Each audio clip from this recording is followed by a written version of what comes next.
सिर्फ भारत का नहीं है, वैश्विक रूप से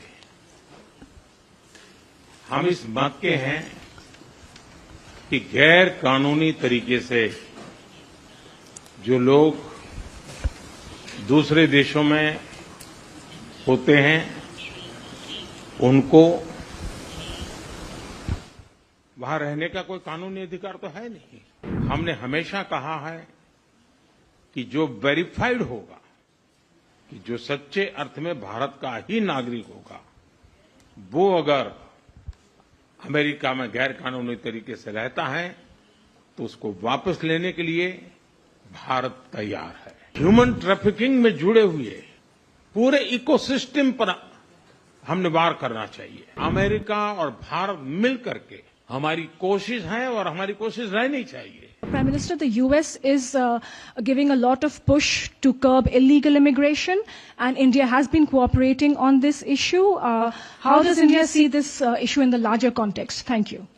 सवाल सिर्फ भारत का नहीं है, वैश्विक रूप से हम इस मत के हैं कि गैर कानूनी तरीके से जो लोग दूसरे देशों में होते हैं उनको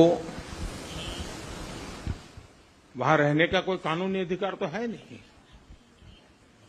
जहां तक भारत और अमेरिका का सवाल है, हमने हमेशा कहा है कि जो वेरीफाइड होगा, कि जो सच्चे अर्थ में भारत का ही नागरिक होगा, वो अगर अमेरिका में गैर कानूनी तरीके से रहता है तो उसको वापस लेने के लिए भारत तैयार है। लेकिन बात हमारे लिए वहां से रुकती नहीं है।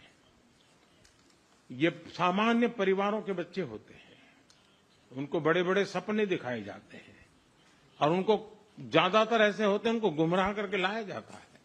और इसलिए ये ह्यूमन ट्रैफिकिंग में जुड़े हुए पूरे इकोसिस्टम पर हमने वार करना चाहिए। और अमेरिका और भारत मिलकर के हमारी कोशिश है और हमारी कोशिश रहनी चाहिए कि इस प्रकार की पूरी इकोसिस्टम को हमें जड़ मूल से नष्ट करना चाहिए, ताकि ह्यूमन ट्रैफिकिंग बंद हो और गरीब लोगों को जो अपनी धन दौलत बेच करके ऐसे बड़े बड़े सपने दिखा करके उनको अंधेरे में रख करके ले जाया जाए, उनके साथ भी अन्याय है।